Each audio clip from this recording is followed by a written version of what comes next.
A música ecoava sob o teto dourado do Palazzo Dandolo, e o som das taças de cristal misturava-se ao murmúrio dos convidados. O salão parecia uma constelação de reflexos. Vestidos prateados, abotoaduras de ouro, perfumes franceses e gargalhadas artificiais. Lá fora, Veneza respirava sob uma chuva fina, e o ar carregava o cheiro do mar e de vinho espumante. Leonardo Moretti permanecia junto à varanda, o olhar perdido sobre o Gran Canal. Usava um fato Armani feito sob medida, gravata de seda cor vinho, e no pulso um relógio Patek Philippe, cuja precisão contrastava com o caos que o consumia por dentro.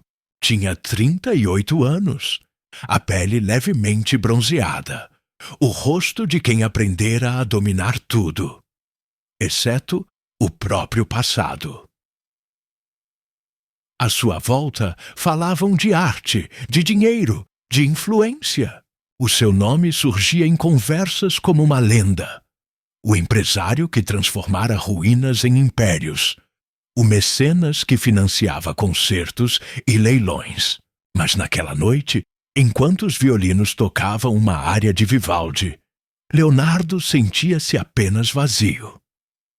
Uma nota desafinada num salão perfeito. Foi então que a viu. Do outro lado da praça, sob o toldo improvisado de uma banca, uma mulher desenhava retratos a carvão. O vento brincava com o cabelo solto, e as mãos dela moviam-se lentas, precisas, como se o tempo obedecesse apenas ao seu traço. Mesmo de longe, ele reconheceu aquele gesto, a inclinação leve da cabeça, o olhar que via mais do que mostrava. Helena Duarte. O nome formou-se dentro dele como uma melodia antiga. 12 anos! 12 anos desde o incêndio, desde a carta nunca enviada, desde o último adeus que não teve som. Leonardo deixou a taça sobre o parapeito, sem perceber. Atravessou o salão, ignorando os cumprimentos, as mãos que o detinham. Desceu as escadas de mármore, o eco dos passos misturando-se ao som distante da chuva. Do lado de fora, o frio o atingiu como um despertar. A luz dos candeeiros refletia-se na água, e cada reflexo parecia um pedaço da sua própria alma a fragmentar-se. Caminhou até a banca, devagar, sem saber se queria ser visto. Helena levantou o olhar no exato instante em que ele parou diante dela. Por um segundo, o tempo pareceu cessar. A praça estava vazia, o mundo suspenso, apenas o som da chuva, o cheiro de carvão e tinta molhada. Leonardo, disse ela, num tom que não era surpresa, nem saudade, apenas constatação. Helena. Ele tentou sorrir, mas o rosto não obedeceu. Ela voltou o olhar para o retrato que desenhava. Um casal de turistas rindo, alheios à cena. Há muito tempo, murmurou ele.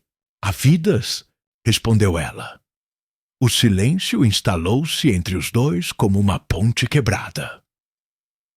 Ao lado da banca, uma menina de uns 7 anos empilhava folhas de papel e ria sozinha, desenhando com giz de cor. Helena virou-se para ela. Sofia, amor, está a chover. Guarda os lápis. A menina levantou o rosto. Olhos grandes, castanhos, iguais aos de Leonardo. Ele sentiu o coração parar por um instante. Helena percebeu o olhar dele, mas nada disse. Boa noite, senhor, disse a menina sorrindo. Boa noite. Sofia, o nome saiu antes que ele se desse conta. Helena congelou, mas a menina apenas acenou e voltou a guardar os desenhos. Não devias estar aqui, disse Helena, sem olhar para ele. E onde mais devia estar? Onde deixaste de estar há 12 anos? A chuva engrossava. Leonardo tirou o casaco e estendeu-o por instinto sobre a banca dela. Helena não agradeceu. apenas continuou a desenhar, como se o carvão fosse a única coisa capaz de conter o passado. Mais tarde, quando a praça já estava vazia, ele ficou ali, parado, observando-a fechar o cavalete.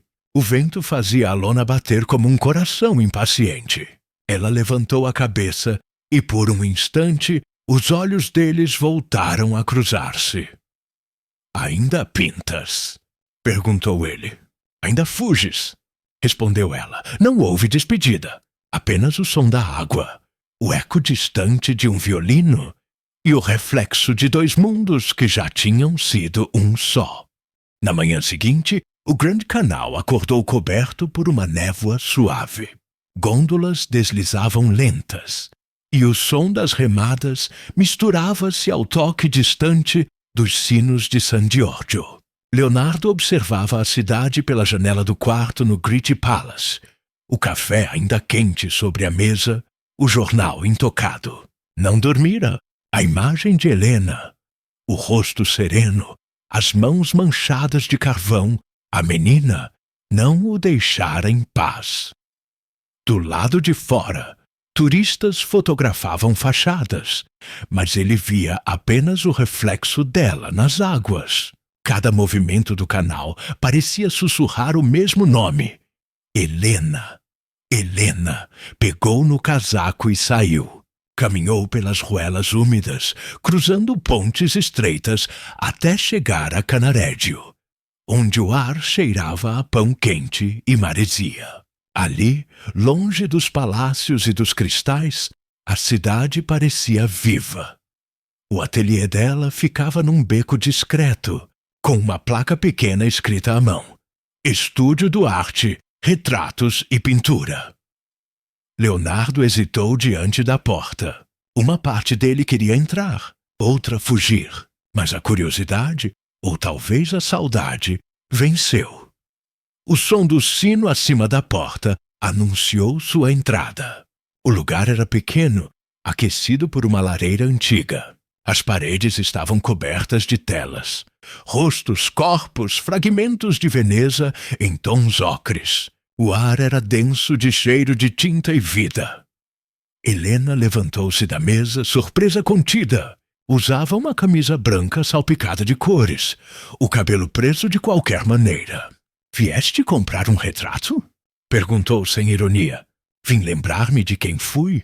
Ela ficou em silêncio.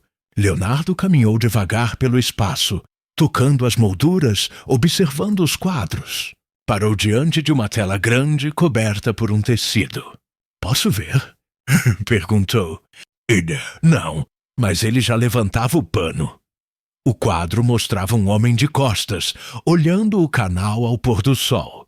Metade da pintura estava escurecida, como se o fogo a tivesse queimado.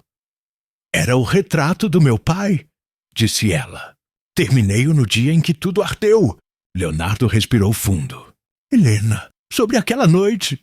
«Não precisas», cortou ela. «Já sei o que aconteceu, não sabes?» A voz dele vacilou. «O incêndio começou na fábrica, não no estúdio. Eu tentei voltar». «Tentaste?» Ela riu, amarga. «Não é isso que a polícia disse». Leonardo aproximou-se. A polícia disse o que Marco Villani pagou para dizer. O nome caiu como uma pedra no silêncio. Helena piscou surpresa. «Estás a dizer que foi encoberto?» «Sim, e que o meu pai...» A voz falhou. «O meu pai mandou apagar tudo!» O som do fogo voltou-lhe à mente. O estalar da madeira. O grito distante dela. O cheiro de fumo e sal. «Por isso foste embora», murmurou Helena, de repente compreendendo. «Por isso fugi. E nunca voltaste. Tive medo de ver o que restava de mim». Ela abaixou os olhos. O silêncio instalou-se novamente, mas desta vez era outro. Denso, cheio de memórias que nenhum deles sabia como tocar. Sofia entrou, correndo, com um pedaço de vidro azul nas mãos. «Mamãe, olha o que encontrei no canal!» Helena sorriu. «Murano, disse que traz sorte». Leonardo ajoelhou-se e pegou o vidro. A luz atravessou o cristal e se refletiu em seus olhos.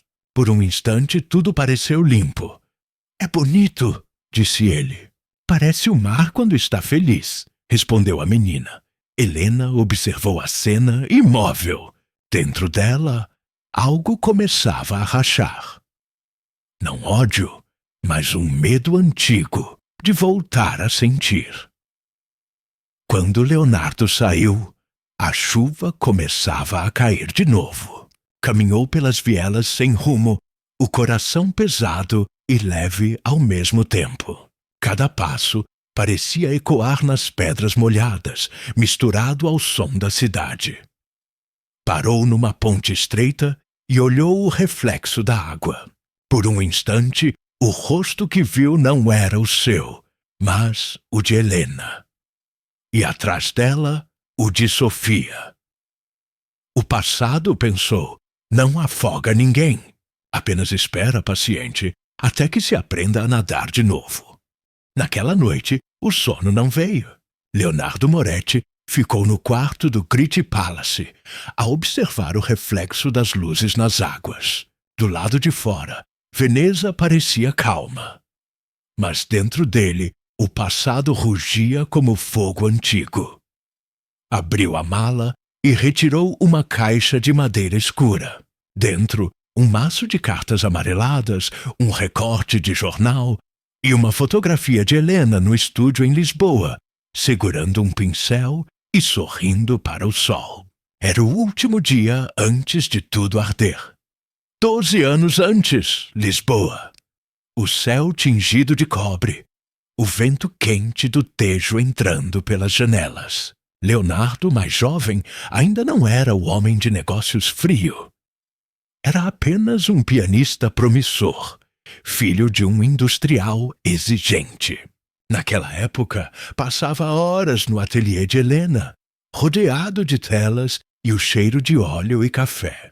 Ela pintava, ele tocava, e juntos acreditavam que o amor bastava.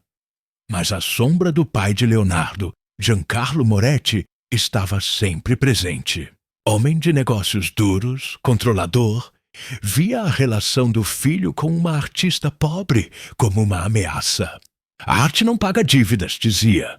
Sentimentos não compram fábricas. Um dia, Leonardo recebeu uma carta. Era de Marco Villani, o advogado da família. Há irregularidades nas contas. O teu pai exige que voltes imediatamente. Ele hesitou. Helena pedia que ficasse. Havia uma exposição, uma tela ainda inacabada, uma vida por começar. Mas o dever falou mais alto. Ele partiu prometendo voltar em uma semana. Não voltou. Na noite do incêndio, o céu de Lisboa estava vermelho. O fogo começou na antiga fábrica Moretti, às margens do Tejo, e espalhou-se rapidamente até os galpões vizinhos. Um deles, o ateliê de Helena. Leonardo chegou tarde demais. O ar cheirava a fumo e gasolina, e a rua fervia de gente. As chamas dançavam como monstros, engolindo tudo o que ele amava. Gritou o nome dela, mas só ouviu o estalar da madeira e o som das sirenes. Um bombeiro tentou segurá-lo. "É perigoso demais. Há alguém lá dentro!" gritou, mas antes que pudesse avançar, uma explosão o lançou ao chão. Quando abriu os olhos, o ateliê era cinza e o pai estava morto. Encontrado no interior da fábrica, com uma pasta de documentos carbonizada nas mãos. Nos dias seguintes, os jornais chamaram de acidente. A polícia subornada encerrou o caso. E Leonardo, devastado, fugiu para Veneza, levando apenas a culpa. De volta ao presente, Leonardo fechou os olhos. Podia sentir ainda o calor das chamas, o cheiro de tinta queimada, o eco do piano que nunca mais tocou. Tudo o que restava era cinza. E um nome: Helena. O som de batidas leves na porta o tirou do transe. Era um mensageiro. "Senhor Moretti, uma carta para si." Leonardo abriu. Dentro, apenas uma frase escrita à mão, sem assinatura. Alguns incêndios nunca se apagam, apenas mudam de lugar. Ele reconheceu a caligrafia. Helena. De manhã, foi até o estúdio dela. O canal estava coberto por neblina, e o cheiro de maresia parecia mais forte que nunca. Helena o esperava, sentada, uma manta sobre os ombros. Não devias ter voltado, disse sem raiva. Não soube viver longe de ti. Ela olhou para o vidro azul sobre a mesa. O fogo levou tudo, e tu deixaste. Eu perdi o pai, a casa, a música.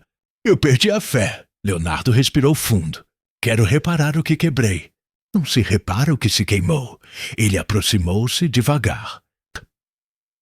O fogo destrói, mas também purifica. Helena ergueu o olhar. E pela primeira vez havia ternura nos olhos dela, ainda que misturada à dor. E se é verdade o que dizes, então prova. Como? Aprende a amar o que resta das cinzas. Lá fora, o sino da igreja marcou meio-dia. O sol atravessava as janelas e transformava o ateliê num vitral vivo. Por um instante, Leonardo acreditou que talvez houvesse esperança. Mas a cidade sabia. O passado não dorme em paz. Apenas se disfarça em reflexos. E, nas águas de Veneza, algo antigo começava a se mover de novo. O entardecer descia sobre Veneza como um véu de seda. As águas do canal refletiam tons de cobre e lilás. E os sinos chamavam para a missa da tarde. Dentro do ateliê, o cheiro de tinta misturava-se ao de pão recém-saído do forno da esquina. Helena limpava os pincéis, distraída, enquanto Sofia coloria um desenho no chão. Leonardo estava sentado perto da janela, observando a menina. A luz do crepúsculo banhava-lhe o rosto, e algo dentro dele se apertava. O jeito como ela franzia o nariz ao concentrar-se, a risada leve, os gestos que lembravam a mãe. Tudo era Helena. Mas os olhos eram dele. Posso ver o que estás a desenhar? Perguntou, tentando esconder o nervosismo. Sofia levantou o papel sorridente. É a nossa casa nova, aqui em Veneza. Nossa casa? Ele riu. Sim. Mamãe disse que quando as pessoas se gostam, o lugar delas é o mesmo. Helena parou, as mãos imóveis sobre os pincéis. Sofia tentou intervir, mas a menina continuou inocente. E este aqui é você, apontou para um homem de cabelo escuro ao lado da mãe e da menina, sob um céu cheio de estrelas azuis. Leonardo sentiu o ar fugir-lhe dos pulmões. O coração batia forte, não de espanto, mas de um reconhecimento silencioso, ancestral. Cada traço da criança parecia um eco dele próprio. — És uma artista, Sofia! Disse com voz trêmula. — Como mamãe! Respondeu ela orgulhosa e correu até a prateleira, pegando o vidro azul. — Isto também é teu. Ela colocou o fragmento de Murano nas mãos dele. Quando o sol passa por aqui, tudo fica bonito. Mamãe diz que é o mar a sorrir. Leonardo olhou o cristal e viu o reflexo dos três. Ele, Helena e Sofia, fundidos na mesma luz. Por um instante, desejou que o tempo parasse ali, no silêncio das cores. Mas Helena afastou-se da mesa e falou baixo, firme. — Basta! Helena! Sabes o que estás a fazer? Estás a despertar algo que dormia. Ele levantou-se. E se nunca devia ter dormido? Não é tão simples. Nunca é. Ela cruzou os braços como quem se protege. O que queres de mim, Leonardo? Quero o que perdi, respondeu. Quero o direito de olhar para ela e não mentir. Helena respirou fundo. Achas que ela precisa de um pai? Acho que precisa da verdade. Sofia olhou de um para o outro, sem entender. — Está tudo bem? Helena sorriu para a filha, disfarçando a tensão. Está, meu amor. Vai lavar as mãos antes do jantar. Quando a menina saiu, Leonardo aproximou-se devagar. Ela é minha filha. Helena não respondeu. O silêncio confirmou o que as palavras temiam. Ele passou a mão pelo cabelo, atordoado. Por que esconder isto? Porque não queria que o teu nome a definisse. E agora? Agora já é tarde. Leonardo fitou-a com intensidade. Não, Helena. É precisamente agora que começa. A noite caiu sobre o bairro de Canareggio. O som das gôndolas misturava-se ao canto distante de um violino. Helena acendeu uma vela, o rosto iluminado pela chama. Sabes, Leonardo, disse com a voz baixa. Quando descobri que estava grávida, pensei em escrever-te. E por que não o fizeste? Porque naquela altura só havia cinzas. E nas cinzas nada floresce. Ele deu um passo à frente. Mas há sementes que esperam o tempo certo. Ela sorriu, cansada. Talvez, mas não me peças para acreditar tão depressa. Não te peço fé. Peço uma oportunidade. Helena olhou-o por longos segundos. Nos olhos dele já não havia arrogância nem culpa. Apenas uma esperança tímida, humana. Sofia vai dormir, disse ela, enfim. E tu? Eu? Fica para o jantar. Leonardo assentiu, emocionado. O convite era mais do que um gesto. Era o primeiro sinal de que o fogo poderia, um dia, aquecer de novo. Mais tarde, enquanto Sofia dormia no quarto ao lado, eles sentaram-se à mesa simples, com vinho tinto e pão. Helena perguntou, ainda tocas piano? Não desde o incêndio. Devias. As notas são como a água. Purificam. Leonardo ergueu o olhar. E tu ainda acreditas na arte? Acredito no que sobrevive ao fogo. Do lado de fora, a chuva começava a cair. Ele sorriu quase em paz. Então, talvez ainda haja tempo para nós. Helena não respondeu. Mas quando se levantou para apagar a vela, deixou-a queimar um pouco mais. Na manhã seguinte, ao sair do ateliê, Leonardo viu Sofia brincar com o vidro azul na janela. O sol atravessava o cristal, lançando reflexos dançantes pelas paredes. Por um instante, ele acreditou que cada centelha era uma promessa.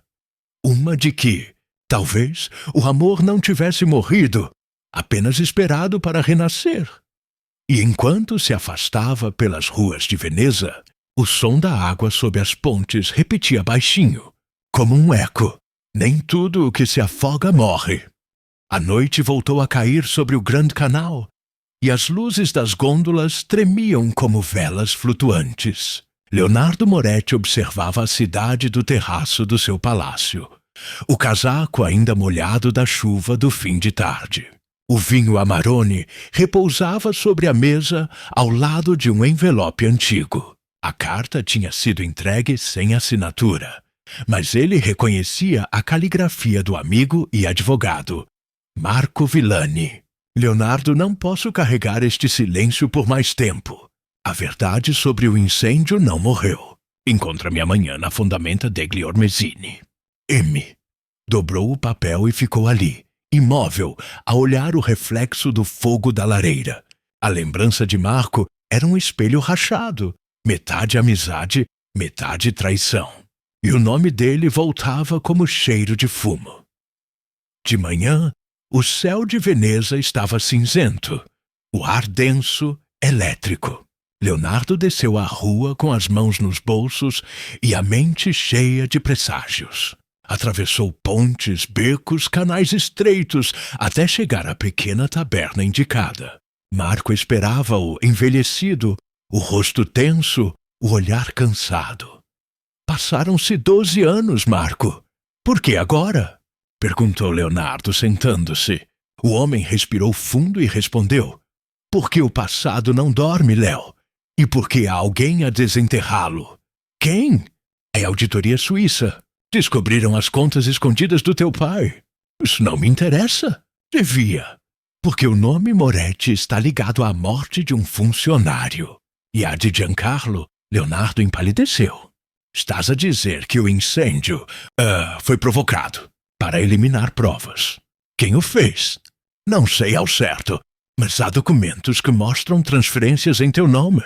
Leonardo ficou mudo. O vinho azedou-lhe na garganta.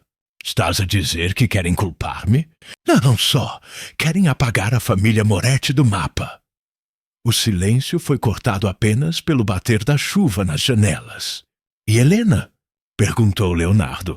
E se ela descobrir que o fogo foi criminoso e que o teu pai o mandou fazer, nunca te perdoará. Horas depois, ele voltou ao Grit Palace. O mundo parecia mais pequeno. As paredes mais próximas. No espelho do quarto, viu o reflexo de si próprio. E por trás, o da lareira. O fogo projetava-se na prata polida. E por um instante, parecia que ele mesmo ardia. Pegou uma garrafa de Dom Perignon e serviu-se. A efervescência lembrava-lhe o caos. Bonito, mas destrutivo. O telefone tocou. Era Helena. Precisamos falar, disse ela a voz baixa. Sofia teve febre. Estou a caminho. Quando chegou ao estúdio, a menina dormia. Helena estava sentada ao lado da cama, cansada, o cabelo preso. Foi só uma virose, disse aliviada. Oh, assustou-me. Leonardo tocou o rosto da filha com cuidado. Ela é forte. Como e o pai, respondeu Helena. E os olhos deles se cruzaram. Mas logo o silêncio caiu de novo. Leonardo sentou-se sem saber por onde começar. Helena, há algo que deves saber? É sobre o incêndio, não é? Interrompeu ela fria. Ele ficou imóvel?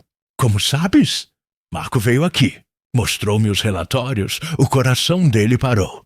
O quê? Disse que o fogo começou por causa de uma transferência em teu nome. É mentira. Levantou-se. Eu estava com ele em Lisboa. Então quem? Perguntou ela.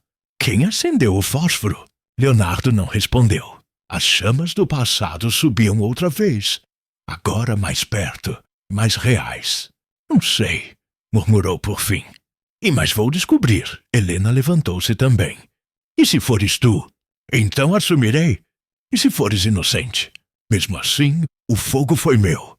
Eu deixei que tudo queimasse. Ela fechou os olhos, tentando conter as lágrimas. Às vezes penso que a culpa é o único amor que sobreviveu entre nós. E talvez seja o mais honesto, respondeu ele. Do lado de fora, o vento soprava forte. A chama da vela oscilava sobre a mesa, projetando sombras dançantes nas paredes. Leonardo fixou o olhar nelas. Duas silhuetas unidas e distorcidas, parecendo tocar-se sem se encontrar. E lembrou-se de algo que o pai dissera uma vez. A verdade é um espelho, e todo espelho precisa de fogo para ser limpo. Talvez estivesse na hora de se queimar por inteiro. Mais tarde, quando saiu para a rua, o ar estava pesado de chuva. Leonardo caminhou até a ponte de Rialto, onde a água refletia as luzes douradas. Cada passo parecia conduzi-lo mais fundo na própria sombra. Pegou o telefone e ligou para Marco. Encontra-me amanhã, disse, firme. Desta vez, sem mentiras. Do outro lado, silêncio. Depois, uma resposta curta. Há coisas que nem o fogo destrói, Léo. Vê se estás pronto para olhar nelas. A ligação caiu. E a chuva começou a cair também, lavando Veneza, mas não o que queimava dentro dele. A manhã nasceu envolta em névoa, espessa como o fumo de um cigarro esquecido. O som das gôndolas misturava-se aos sinos longínquos de San Zacaria, e os canais refletiam apenas vultos cinzentos. Leonardo Moretti caminhava apressado pela fondamenta degli Ormesini. O sobretudo escuro molhado pela garoa.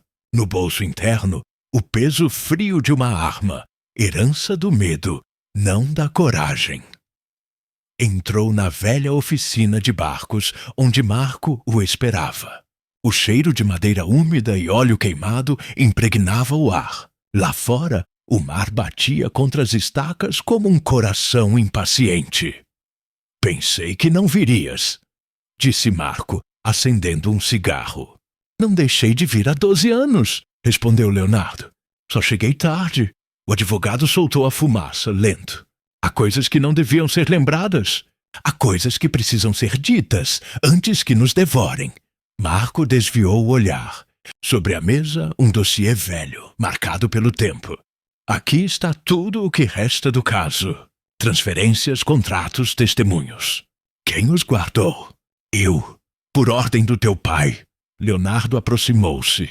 O meu pai sabia. Ele sabia e tentou impedir. Impedir o quê, Marco? O homem hesitou, tragando fundo. O incêndio foi ordenado por Marcelo Villani. Leonardo ficou pálido. O teu irmão? Sim. Ele trabalhava para o conselho da empresa. Queria controlar o Império Moretti. Quando Giancarlo descobriu, era tarde. Leonardo apertou os punhos. Então o meu pai morreu tentando impedir o teu irmão? E morreu tentando salvar o nome da família. O silêncio caiu pesado. A chama do candeeiro tremia, projetando sombras nas tábuas das paredes. Por que me contaste agora? Perguntou Leonardo. Porque Marcelo voltou. Está em Veneza. O sangue de Leonardo gelou. Voltou? Para quê? Para terminar o que começou? Naquela noite, a cidade parecia esperar algo. O céu pesado. Os canais imóveis. Leonardo regressou ao Gritti Palace e abriu o cofre embutido atrás do espelho. Lá dentro, pastas antigas, o testamento do pai, um anel de sinete com o brasão da família. O metal frio refletia seu próprio rosto e o fogo da lareira por trás. A verdade é um espelho. Lembrou-se das palavras do pai. Todo espelho precisa de fogo para ser limpo. Fechou o cofre. Sabia o que tinha de fazer. Horas depois, entrou silenciosamente no Palazzo Contarini, onde acontecia uma gala de inverno. Lustres de cristal murano pendiam como estrelas congeladas. O chão refletia as luzes douradas e os vestidos de seda. No centro do salão, um homem de terno Brioni conversava com empresários. Marcelo Villani. O rosto quase idêntico ao de Marco, mas endurecido pela arrogância. Leonardo aproximou-se, o olhar firme. Marcello. O homem virou-se, surpreso, depois sorriu. Leonardo Moretti. Pensei que tivesses morrido com o velho. Vim devolver o que é teu, disse Leonardo e atirou o dossiê sobre a mesa de mármore. Os papéis espalharam-se, manchetes antigas, contratos falsificados, extratos bancários. O salão silenciou. O que é isto? Perguntou Marcelo, tenso. Provas do que fizeste. Estás louco? Louco estava o meu pai por confiar em ti. O murmúrio espalhou-se pelo salão como fogo. Marcelo tentou manter a compostura. Não tens testemunhas? Leonardo deu um passo à frente. Tenho a cidade. E a tua própria culpa? O homem riu nervoso. Ninguém acredita em fantasmas, Leonardo. Fritz. Então vamos ver o que a água acredita. Antes que alguém reagisse, Leonardo puxou-o pelo colarinho e arrastou-o para a varanda. A chuva começava a cair, fina e cortante. Lá embaixo, o Gran Canal rugia, escuro e fundo. Confessa, exigiu Leonardo. Solta-me! Confessa ou juro que te lanço ao canal e deixo que Veneza te julgue. Marcelo debateu-se, mas os olhos de Leonardo ardiam com uma fúria calma, ancestral. Eu só queria o poder, gritou o homem. Giancarlo ia entregar tudo a ti. Então queimaste-o vivo. Foi um acidente. Não há acidentes quando se acende o inferno. Um trovão partiu o céu. Marcelo empurrou-o, tentando fugir, mas Leonardo segurou-o com força. Os dois escorregaram, tropeçando nas grades molhadas. Por um segundo, tudo pareceu em suspenso. até que o corpo de Marcelo tombou sobre o parapeito e desapareceu nas águas negras. O silêncio que se seguiu foi absoluto.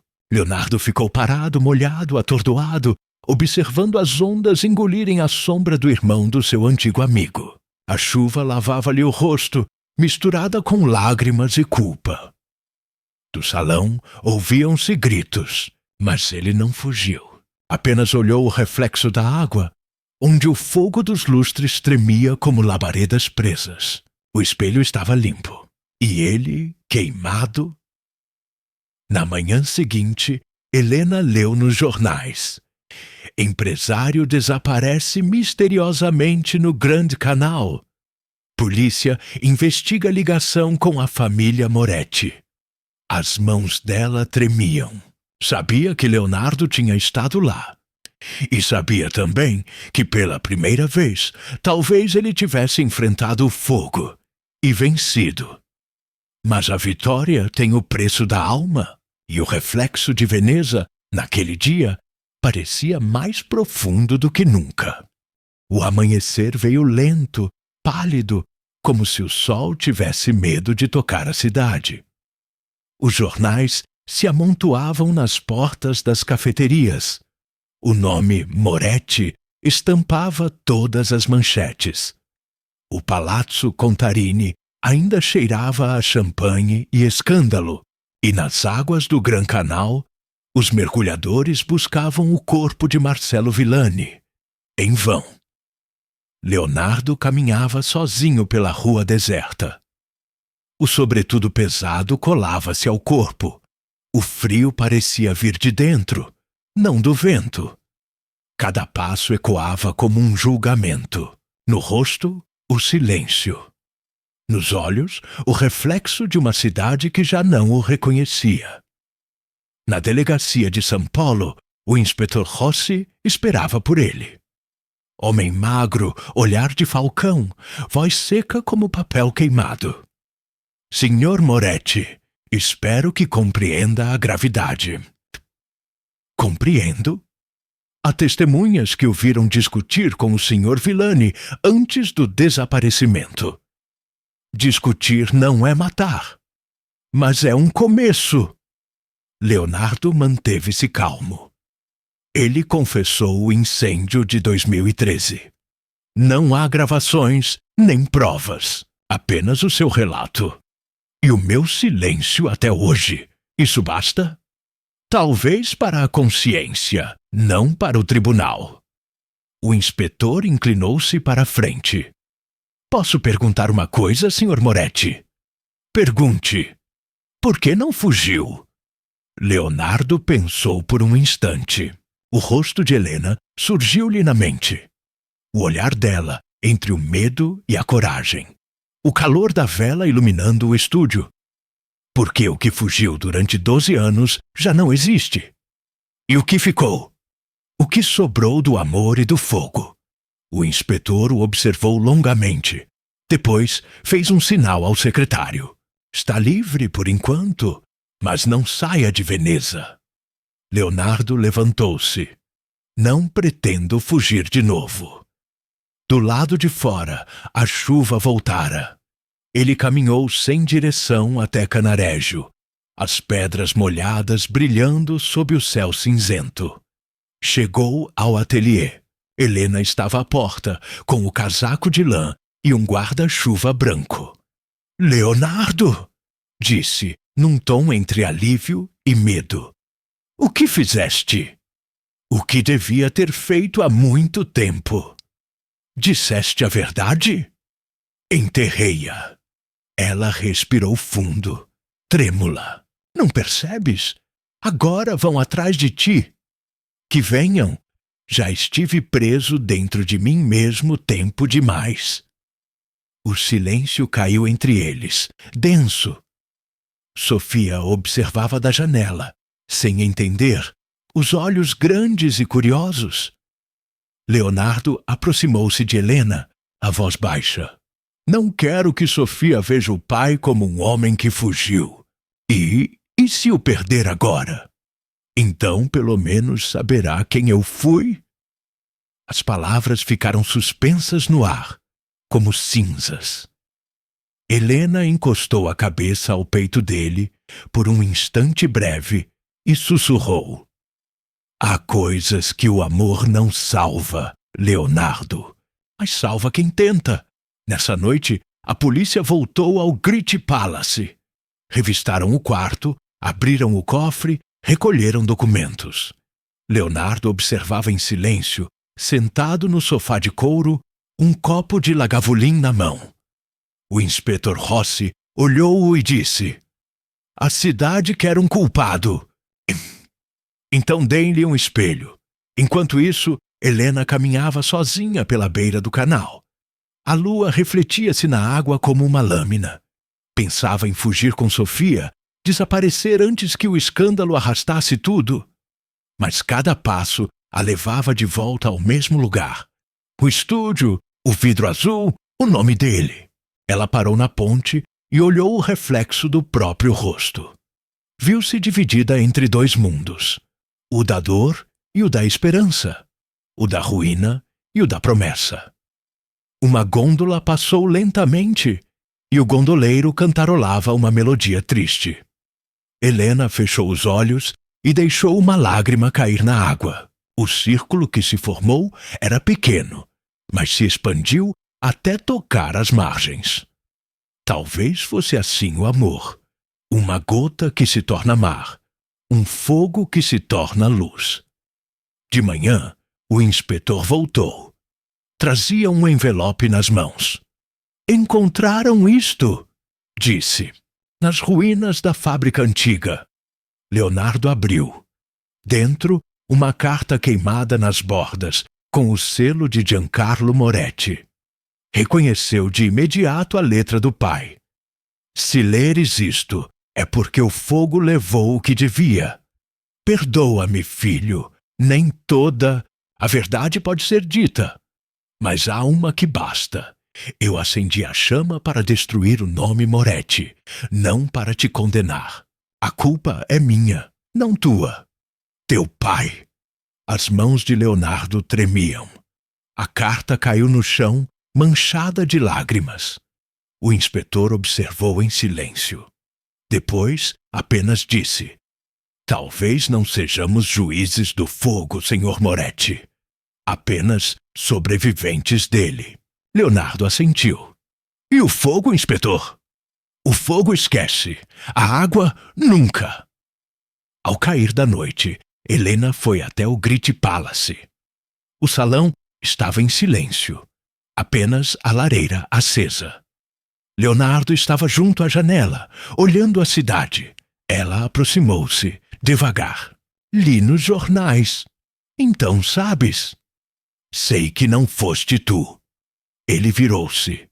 Nos olhos dela não havia mais medo, apenas ternura e cansaço. Helena tocou-lhe o rosto.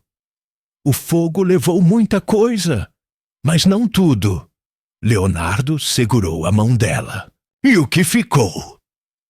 Ficou o que a água não conseguiu apagar. Ficaram ali, em silêncio, o reflexo do fogo dançando nas pupilas. Lá fora, Veneza brilhava, meio afogada, meio salva. Como eles.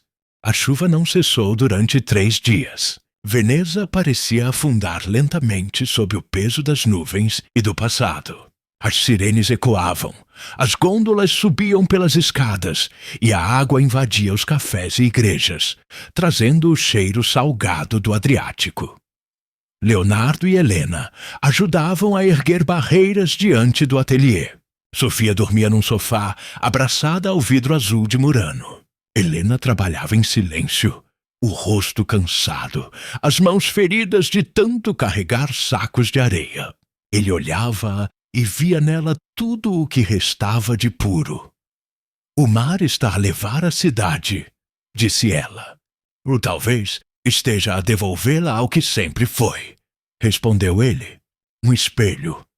De repente, um estrondo. A parede dos fundos cedeu e a água entrou com violência. Helena gritou, correu até a filha, mas o nível subia depressa. Leonardo segurou as duas e empurrou a porta, tentando abrir caminho para a rua. Do lado de fora, o canal já não existia. Apenas um oceano que devorava as pontes. As luzes refletiam-se na água como constelações trêmulas. Leonardo ergueu Sofia nos ombros e caminhou pela correnteza, Helena agarrada à sua mão. Por um instante, tudo pareceu suspenso. O som das sirenes, o vento, o frio cortante. Chegaram à escadaria da igreja de São Moisés. Lá, refugiados, molhados e exaustos, olharam para trás. O ateliê estava submerso. As pinturas, as memórias, tudo afundava sob a água suja. Helena chorou em silêncio. Leonardo tirou o casaco e envolveu-a tremendo. O que o fogo não levou, a água levou agora. Ela balançou a cabeça. Não, Leonardo, a água limpa. Sofia acordou, assustada, mas logo sorriu. Olhem, apontou. O vidro azul ainda brilha. Entre os destroços, o pequeno fragmento de Murano flutuava, refletindo o luar. Leonardo estendeu a mão e pegou-o. A luz atravessou o cristal e tocou o rosto deles. Por um segundo, a cidade inteira pareceu respirar de novo. E naquele silêncio, Helena encostou o rosto ao peito dele. Talvez fosse preciso afundar para aprendermos a nadar, disse. Ele sorriu cansado. O para entender que o amor é a única coisa que flutua. A chuva cessou. Meses depois, a primavera voltou a Veneza. O sol dourava as fachadas reconstruídas e o som dos sinos misturava-se ao das marteladas dos artesãos. O ateliê do arte reabria as portas. Agora restaurado, cheio de cores novas. Leonardo, absolvido pela justiça, após a descoberta da carta do pai, abandonara as empresas e dedicava-se à música. A cada manhã, tocava piano no pequeno palco de um café à beira do canal, e a melodia espalhava-se pela cidade como perfume. Helena pintava ao lado, as janelas abertas, o vestido leve, o sorriso tranquilo. Sofia corria entre as mesas, vendendo postais com os retratos que a mãe fazia e as partituras que o pai compunha. Um dia, um turista perguntou: "Quem são eles?" O garçom respondeu: "São o que restou de um incêndio e de uma inundação. E sobrevivem? Não, renascem. Todos os dias." Ao entardecer, Leonardo caminhou até a ponte onde tudo começara. Helena veio atrás, trazendo o vidro azul nas mãos. Colocou-o sobre o parapeito. O sol atravessou o cristal, pintando-os de luz. "Mantiveste-o até agora", disse ele. "Foi o que me lembrou que o mar também brilha." Leonardo segurou-lhe a mão. "Então deixemos o passado dormir. E se ele acordar? Que acorde em paz." O sino da igreja tocou. Sofia correu até eles rindo. Helena olhou a filha, depois o homem que voltara do fogo e da água, e murmurou: "Talvez o amor seja isto. Não o que resiste, mas o que retorna." Leonardo beijou-lhe a testa. E o que retorna é o que nunca se foi. O sol afundou-se no canal, transformando Veneza em ouro líquido. A cidade espelhava luz e sombra, fogo e água, amor e perda, tudo em harmonia. E, por um instante, parecia que o mundo inteiro respirava junto deles. O vidro azul cintilou uma última vez, como se dissesse: nem o fogo destrói, nem a água apaga.